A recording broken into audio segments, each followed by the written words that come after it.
Oh, do I have to click continue here? Okay. Mm-hmm.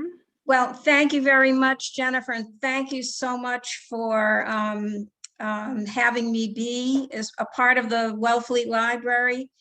Just so that people know, I have a house in Wellfleet. I've had it since 1974. So I've been around a long time in Wellfleet. And the library is an incredible place, I have to say. It's a wonderful place. So I'm going to ask Jennifer to show that first image of the people on the boat. Can you show that? That one, right. So if people can just take a look at this for a minute, because this kind of image is part of the background about why I decided to write this book. The other thing I think about when I look at this photograph is the Wellfleet flea market. Because if you go to the Wellfleet flea market, there's always somebody there selling old photographs. And I will stand in front of those, that stand and flip through the photographs. And I have no idea who these people are. And I wonder what their lives were like. I mean, somebody took their photograph, but no one really knows anything about them. And one of the reasons I wrote this book about my grandmother is that I knew her story, and my parents, of course, knew her story, but it was kind of a unique story, but nobody ever knew about it. And I wanted to tell this story about what I think is a remarkable woman.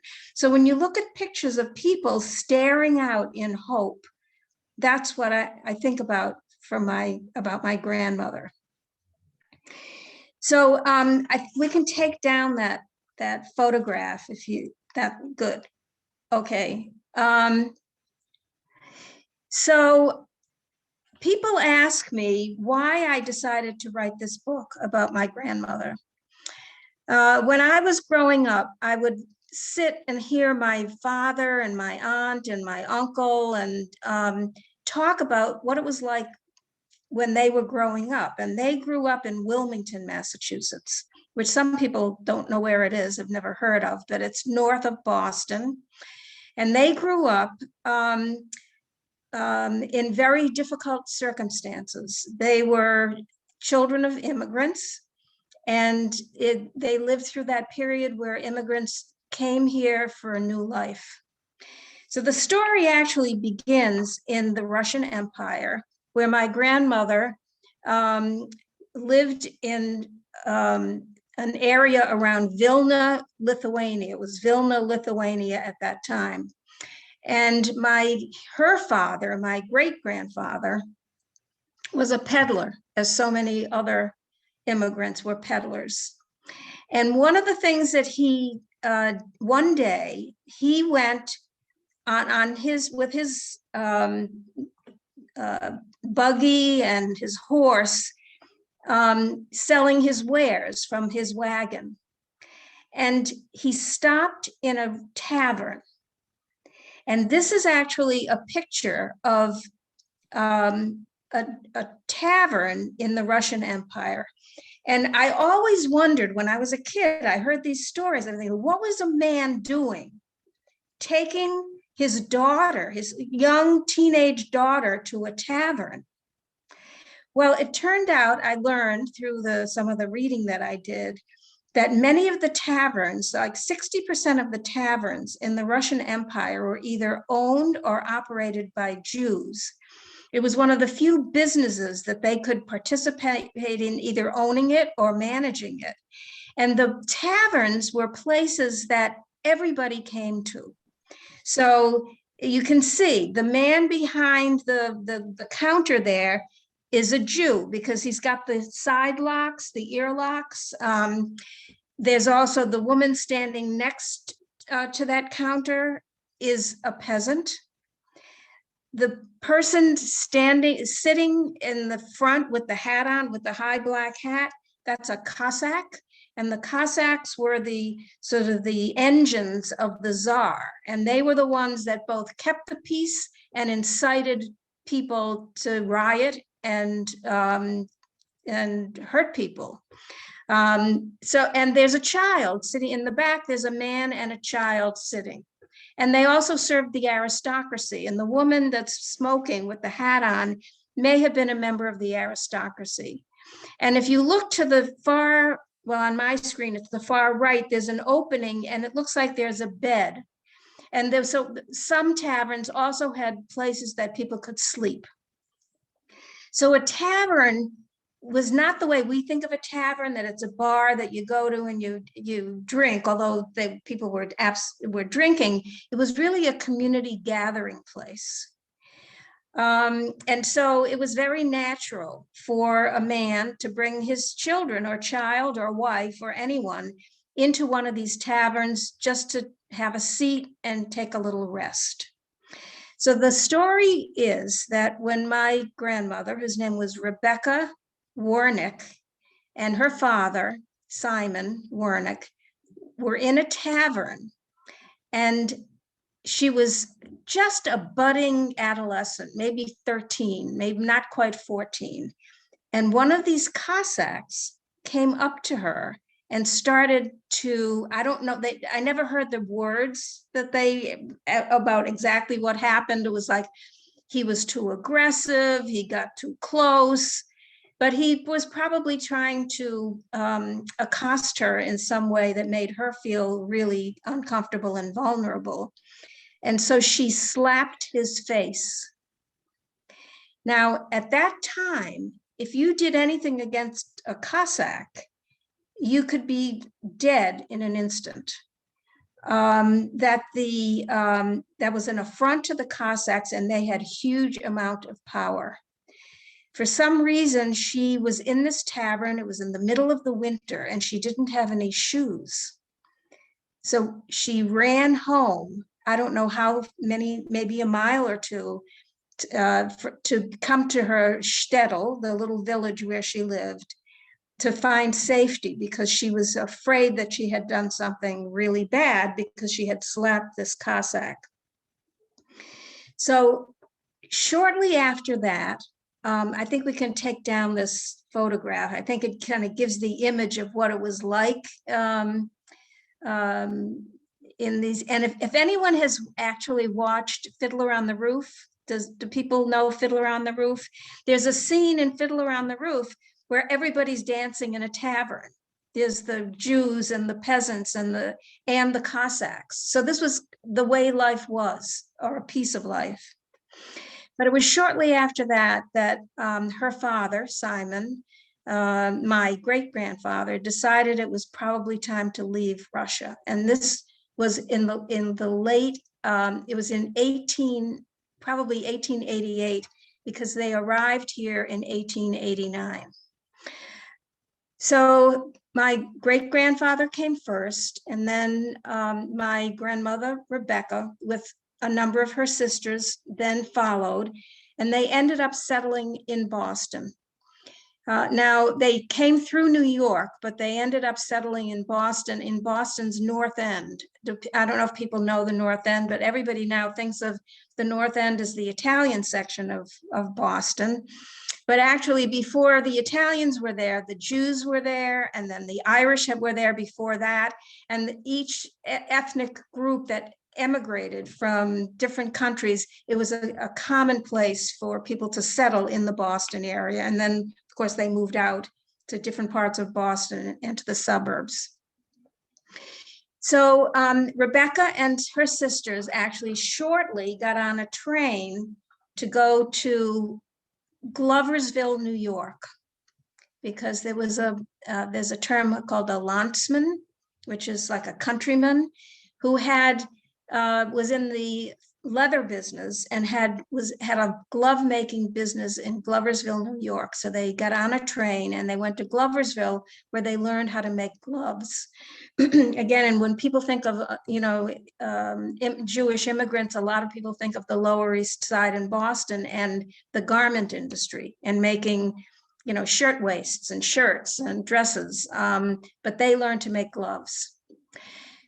There was a tragedy that happened, which I'm not going to tell you about now because I want you to read the book, and I'm going to try to bring books to the Wellfleet Marketplace tomorrow so you can buy it there. And the library has a couple of copies of the book. There it is. My grandmother, Rebecca, came back home after the event in Gloversville, and then she waited to get married because all of the way it worked was the older sister had to get married before the next one could get married. So she was the fourth youngest daughter. And in 1900, she married Nathan Goldberg. And the name Goldberg in this story is also an interesting piece of information. And again, that's all in the book. So this is a picture of my grandmother, Rebecca, and my grandfather, Nathan, when they got married. Now you look at their fancy clothes. They did not own those clothes. They rented them because no one could have afforded to have a fancy dress and the tuxedo that he wore. So this is a picture, 1900. So this picture was taken 121 years ago. And I have the original copy of this. So Nathan and Rebecca got married and they moved to Lowell, Massachusetts, where she began to have babies, because in those days, there was no way for a woman to control how many children she had. So she had 4 children in the first 5 years of her marriage. And he was also a peddler. And so he would take his wagon, pile in the family, and they would go around New England. And they also would go to they went to Pennsylvania, they went to Connecticut, they went to New York State. And he was peddling whatever it was that he was selling at that time. And it was a terrible life. It was just, they didn't have a place to stay. She was, nursing a baby in this wagon. And then his boss offered him to develop a chicken business in Maine. So they moved to Maine, and then they moved back to Boston, and then they went back to another place in Maine. So her subsequent children were born in different places, some in Bangor, Maine, some in Portland, Maine. And they came back, but they kept coming back to the Boston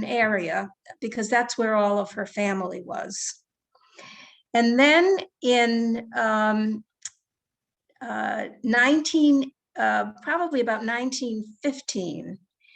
Yeah, 1915.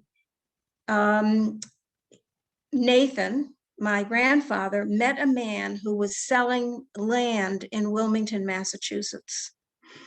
And he, without consulting her, he bought a piece of land. And she was furious. How could we afford a piece of land? What are we going to do with this piece of land? Everything you've done so far has been a failure. This is just going to be another cockamamie scheme. But he had bought the land, and then he began to build a house. So it was actually a wood and tar paper house. And her last child was born there in 1915. So they were living in this tar paper house, and I'm not going to tell you exactly what happened. But if you could go to the next slide, Jennifer. This is the picture of my family in Wilmington, Massachusetts. So I'm going to point out to you the man in the back with the hat on who's in the shadow. That's my grandfather, Nathan. Next to him is a daughter. Next to her is my grandmother, Rebecca, and you can't really see, it looks like a big blob of hair. That's her baby. That's the baby who was several months old when when this picture was taken. And right in the front, that boy, the smiling boy, that's my father. So he at that time was about 12 years old. What had happened was this tar paper house that he built burnt down. And they had built a chicken coop, and the family moved into the chicken coop. And if you can also look in this picture, you're going to see that you'll see a stove with pots on it. And you would think, well, why is there a stove out in the yard with pots on it? It was because that was rescued from this burnt down house, and they were living in the chicken coop and cooking on the stove outside. So this is the Goldberg family, about 1917. And these are all of my aunts and uncles in this picture. And I knew some of them. Some of them died before I was born. So in 1918, it was actually Yom Kippur, and my grandfather went to work. He had a job because it was during World War I, and there were factories and jobs available in the Wilmington area. So he was going to work and through the train yards in Wilmington, and he was run over by a train. And you can read what actually happened there. But this left my grandmother a widow with 6 children.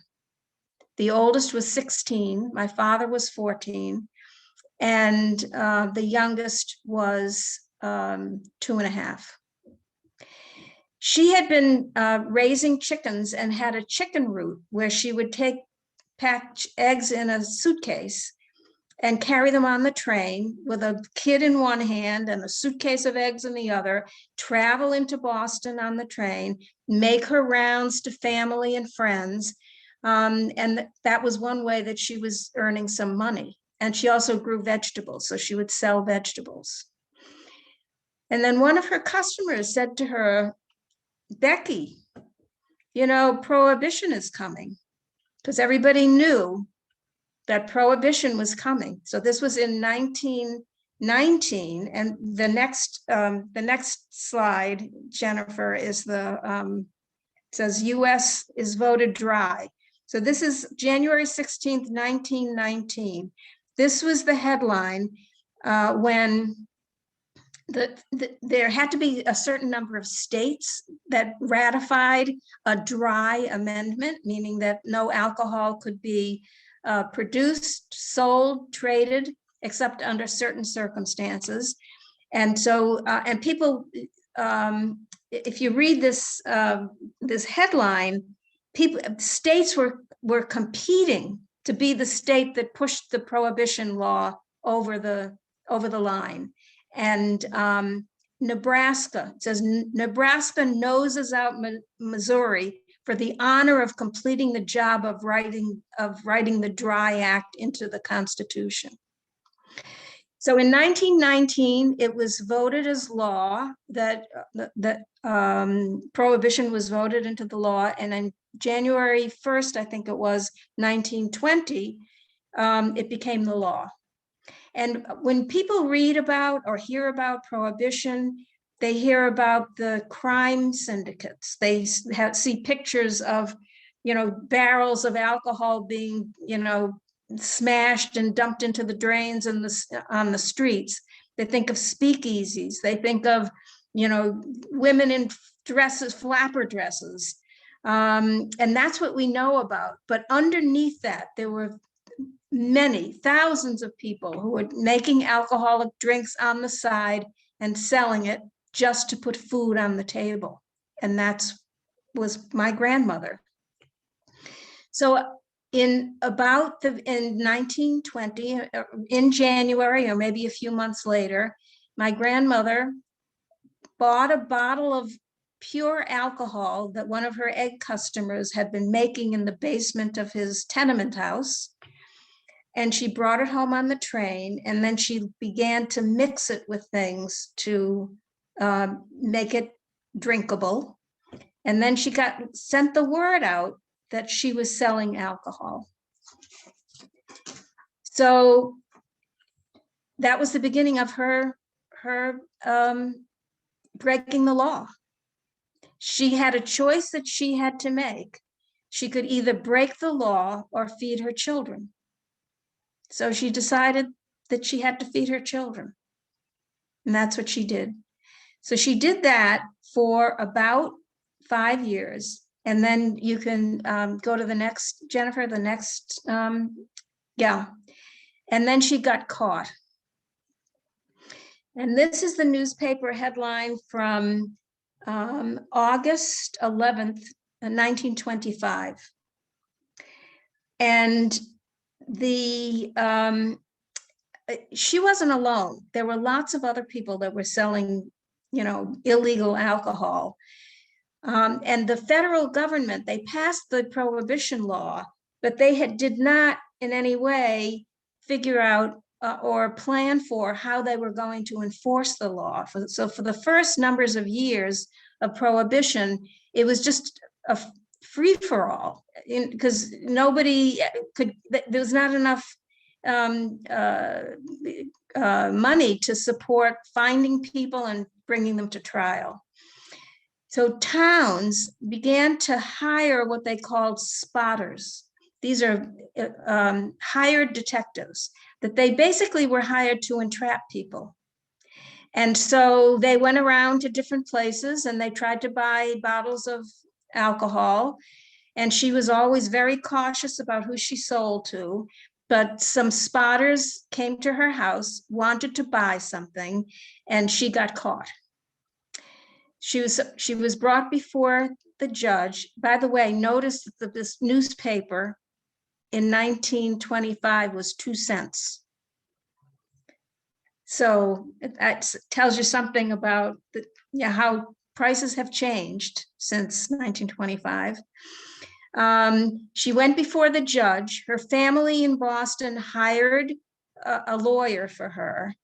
And the judge, and there were several other people who were on, it wasn't a trial, but it was a hearing. And the judge freed my grandmother and other people because he did not trust the detectives, the spotters, who had essentially entrapped people. But there's more to the story than I've told you. And again, you'll read about it in the book. So by this time, the kids were old enough to go out to work. And actually, when my grandfather died, the town of Wilmington said that they would help support her with money if she took the older children out of school and sent them to work, anyone that was over the age of 14. And she said no. She said that her kids were going to graduate from high school. And they all did. So she got caught, but by then some of the kids had graduated from high school and they were working and they would bring money home to support her. So she lived out her life in Wilmington, but she had very strong control over her family, over her children. And that's very evident in the this next slide of the gravestones of my, so Jennifer, if you could put up the next, yeah. So this is my grandmother on the right, beloved mother Rebecca, beloved sister Minnie, and then there's Bessie who's almost next door to them. The interesting thing about that is both of these women, both of my aunts, Minnie and Bessie, had been married and had their husbands' names. But she made it very clear that when they were buried, they were going to have the name Goldberg. So this is kind of exemplifies the strength and the power that she had over her family and her children. So this is the book. This is about Rebecca Goldberg. And by the way, the sister Minnie I'm named for her, so I have a special feeling and connection for Minnie. And she died when she was 28 years old in childbirth. So I wrote this story, and people are telling me that that I have brought her into the light. Whereas all of those other people that you see on the ships or you see in the Wellfleet flea market, photographs, we don't know who they are, but now I know and you know who Rebecca Goldberg was. And I love to answer questions.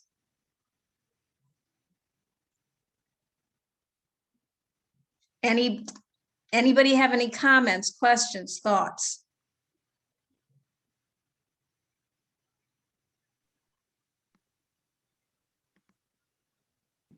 I was just wondering, how did you get to Providence? I'm from Providence. Oh, really? Yeah.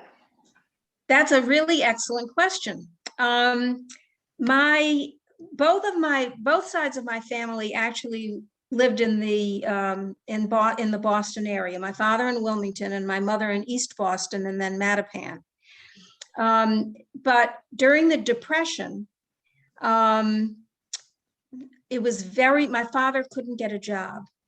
And one of my mother's brothers had gone to Providence.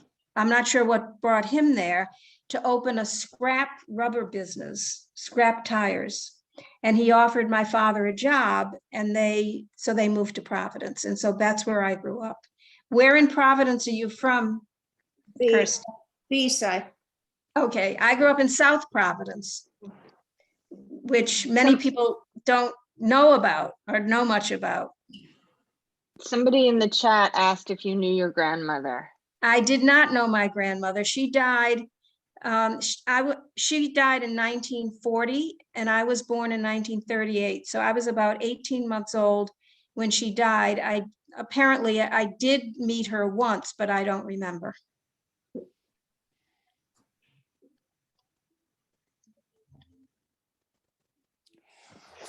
I think,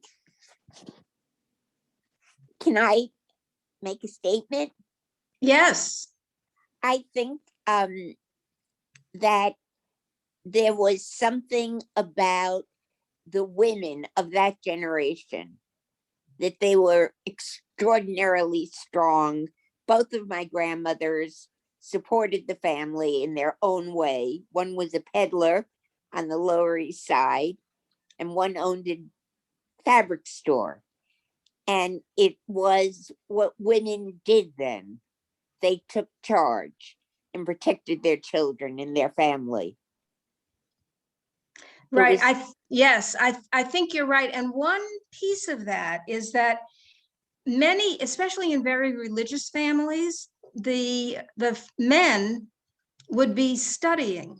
Exactly. Right. And so they would have a store, and the woman would run the store or do some other business, so the men could continue to be scholars. That's right. Yeah. It was a good setup for the men. It was good setup for the men. And yeah, so they were very strong. And, again, with Rebecca, my grandmother, she was strong, but she had two goals. One was she was determined to keep the family together, because at that time, there were orphanages, and many kids in those orphanages didn't have, it wasn't that they had lost both parents. Mainly they had lost their fathers, either from death or the fathers abandoned the families. So kids were in orphanages because the remaining parent couldn't take care of them at home. And she absolutely would not allow that to happen, and she would not send them out to work. So her first goal was to keep them all together. And the second goal was that they should graduate from high school and also be the absolute best students in the class. I think that many children of immigrants did not graduate from high school. That's right. That was really an accomplishment. Yes, it was. Well, actually, that's really interesting that you should say that, because she had younger siblings that came to this country after she did, and they were under the age of 14. So they were able to go to school because they were too young to go to work. But she and her older sisters were too old to go to school. So her children did what she could. Her children did what she could not do. Yeah. Right. There was there were a couple of other questions, right? Jennifer, can you, I can't see them. Somebody, Just a sec. Somebody said, were there other Jewish families in Okay. in Wilmington? Did they experience any prejudice? well, Wilmington was a small town, like 1,000 or 1,500, a very, very, very tiny town. There were a few other Jews in Wilmington, but they did experience anti-Semitism. My father talked about it. My uncles and aunt talked about it. And there were people that moved when my grandmother and Nathan bought the land. Some people moved away because they didn't want to live next door to Jews. So yes, there was, and the kids in school, they experienced anti-Semitism, but it didn't matter. They graduated and they did well in school.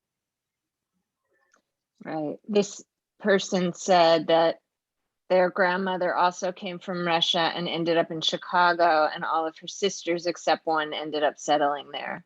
Yeah, right. Actually, one of Rebecca's sisters ended up in Chicago also. I would be funny if they were related. But yeah, people they went to where they could have jobs and make a living.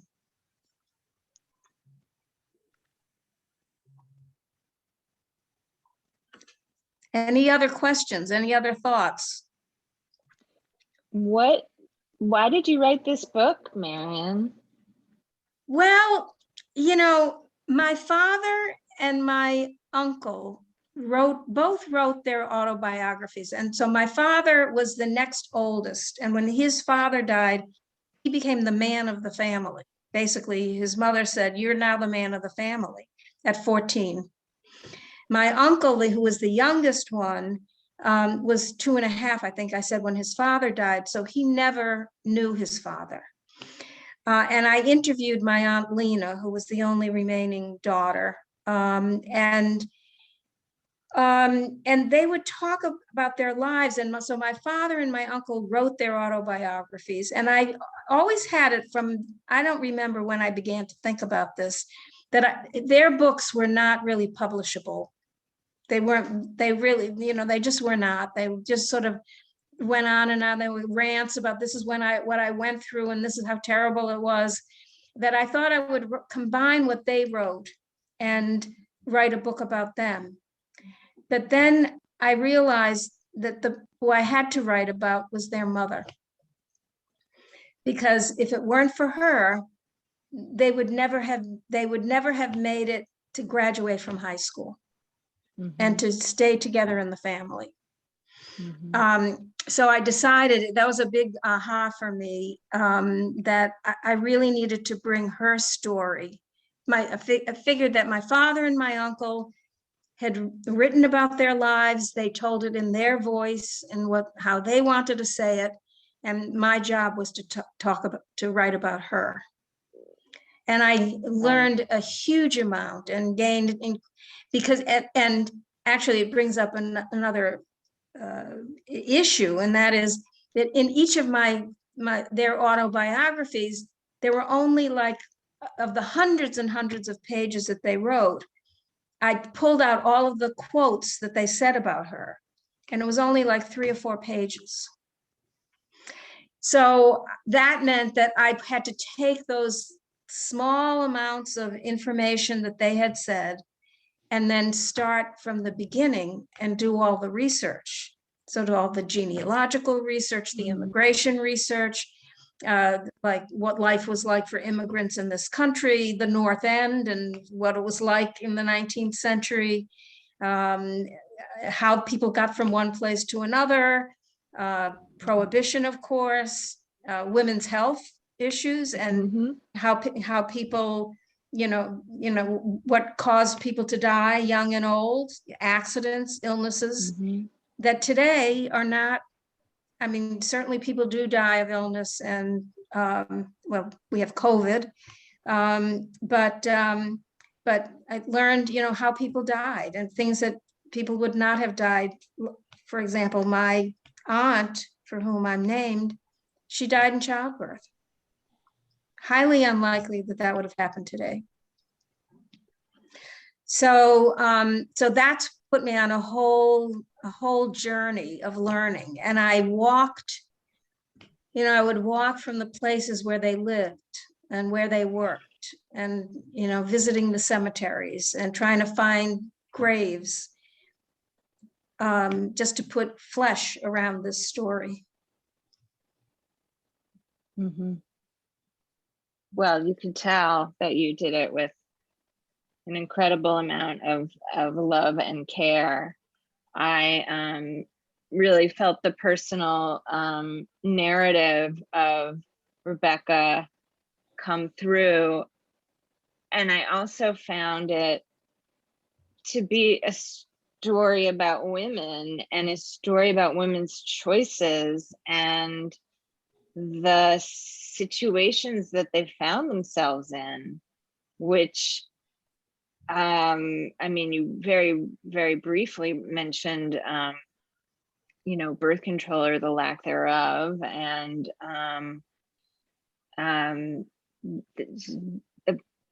bleak situation back then for poor women. Right.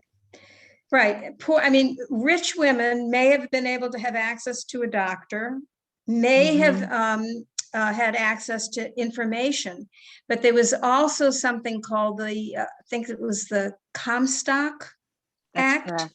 Yeah, where it was forbidden, it was against the law to distribute information about birth control. I mean, not even just, methods, but just giving information. And it was actually Margaret Sanger who, set up a clinic to finally begin to provide information to women. But women couldn't get information, and poor women certainly couldn't get information. So, and, people lost children. In fact, Rebecca, one of her children died it's not totally clear, but probably an accident or an illness that would have been preventable today. And there was nothing that they could do. And if you read it, there's more about this in the book. So I went because she had 4 children in a very short time, and then there were gaps. So what did she do? During those gap times, so that she didn't have another child.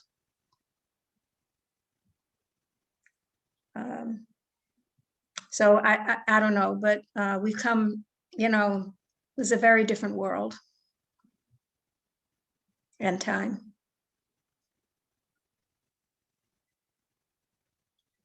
Any other observations, thoughts, questions?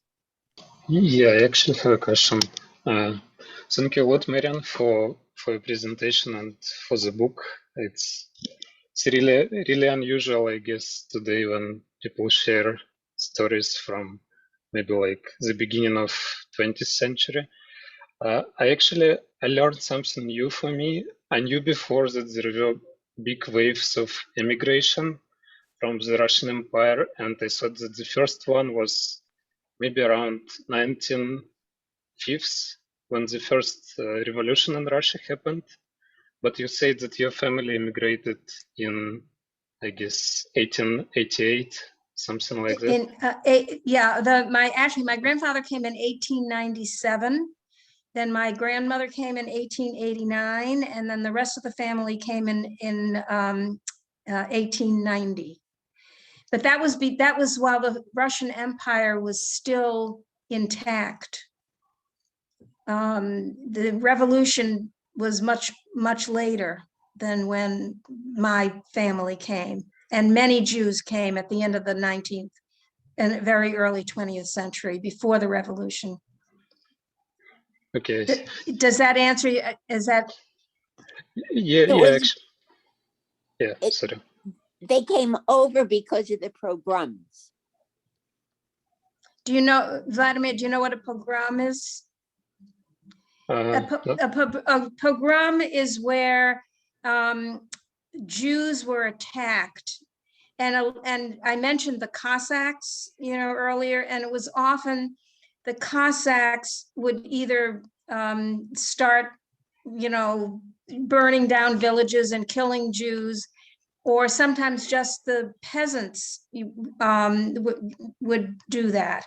So there were these big killing sessions, essentially, and Jews finally realized, many Jews finally realized that it was not safe for them anymore. And it was in Russia at the time, especially in Vilna and other big cities, sophisticated bigger cities, there were endless groups trying to figure out what to do. I mean, there were people who wanted to go to Palestine. There were people who wanted to become socialists and change the government and how it was run. There were people who wanted to form colonies in different countries, like in Argentina. So there was a lot of talk and activity around what to do.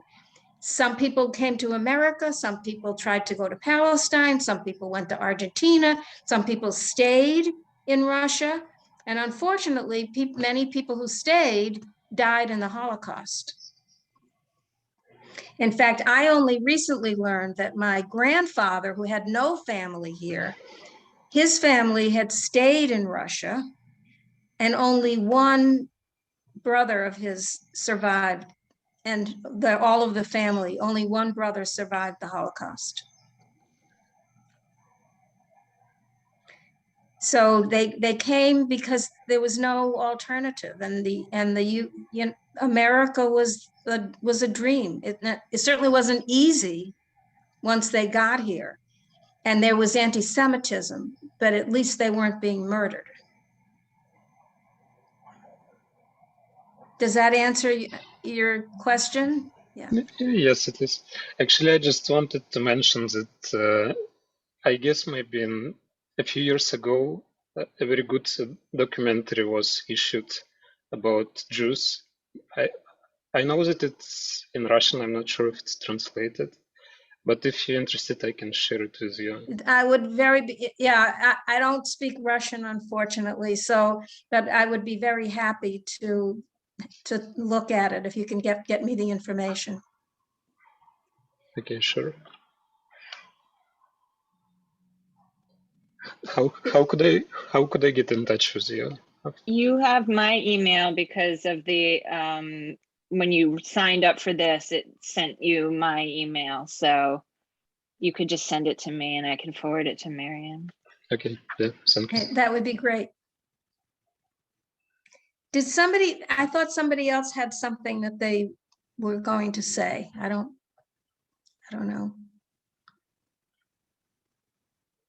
Oh, yes, I knew I saw a hand. And I was just curious, and forgive me if you said this, and I was cooking a little bit and distracted. That's fine. That's fine. Do you have a sense of like how many people did sort of avoid getting prosecuted who found themselves in similar situations? In other words, was she very lucky to have had that connection, or were the laws being enforced, pretty unilaterally, or do you have any idea? It's a great question. I don't know how many, but I think every little town, every city had people who were making and selling illegal alcohol during Prohibition. Because actually, even though it was against the law to make it and sell it, except for religious or medical purposes or canning fruit, preserving fruit, The means to make alcohol you could buy in the store. You needed a bottle, you needed some tubing and corks, water, yeast, and sugar. And you let it bubble up and, filter it, and you got alcohol. So people could just go to the store and buy the means of making alcohol, and they did it everywhere. And like my grandmother's connection, he did it in the basement of this tenement house that he lived in. So people, that give to their neighbors, and if you read the book, she did have this pretty good connection, because everybody was breaking the law, including the law. Thank you. Right. And as I said, there's a Ken Burns documentary on Prohibition, which is wonderful. And there's a book called Last Call, which is by Daniel Okrent, who actually is a Wellfletian. And it's a fabulous book. It's in incredible detail about Prohibition and all the ins and outs of Prohibition. I highly recommend it. Thank you.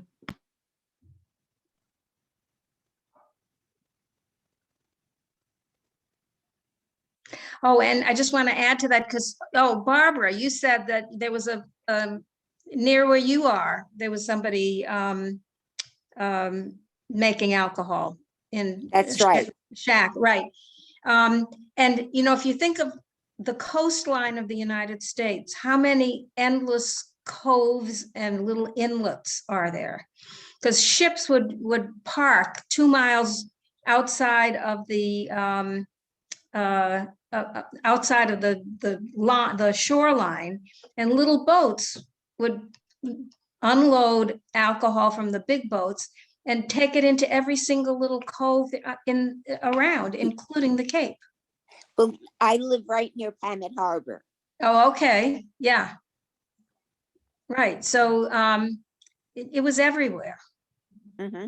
And it was easy to keep it secret, because people wanted to keep drinking.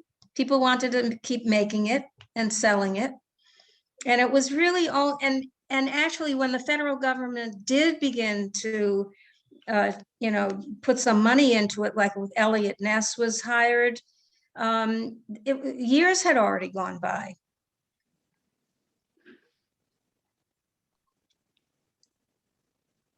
When did Prohibition end? I think it was 1933. I'd have to double check, but it was like. It was around 10 years? It was 10 to, I think it was like 12 to 13 years altogether. Okay. Yeah.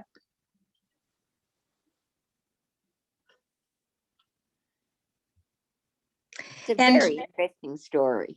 Yeah, well, thank you. I mean, it was her, I just needed to tell her story. It's a wonderful one. I'm sure it made you feel very close to your roots. It did. It really did. And made me understand her, and made me understand more about my father, and how his upbringing influenced who he was. And my father was the son of a very determined woman. Yes, right. But that was very difficult for him, because she wouldn't let go. So that But became I don't hard. think that was unusual. Yeah. Right.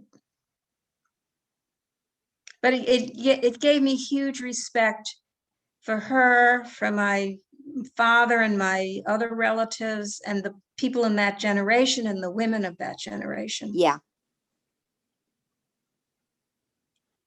How did your mother get along with her mother-in-law? She didn't. Yeah, she took her son.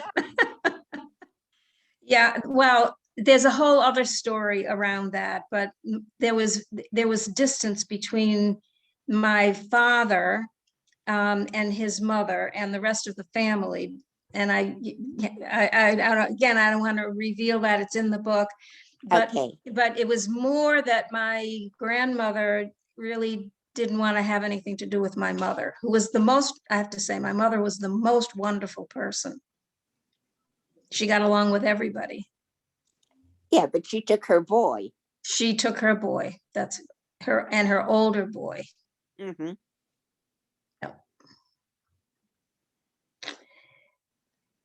But, you know, that's the way it was, you know. Yes, it is. It's just the way it was.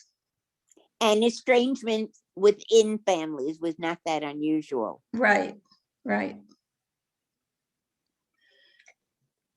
Right. Yes, because, well, for whatever, all different reasons. Hmm.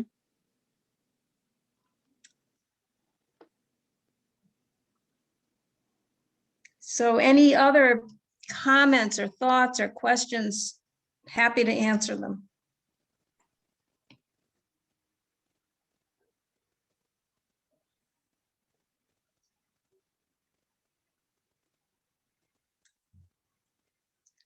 Okay, so Jennifer, are we finished? We are finished and it's just about been an hour. So that has been perfect.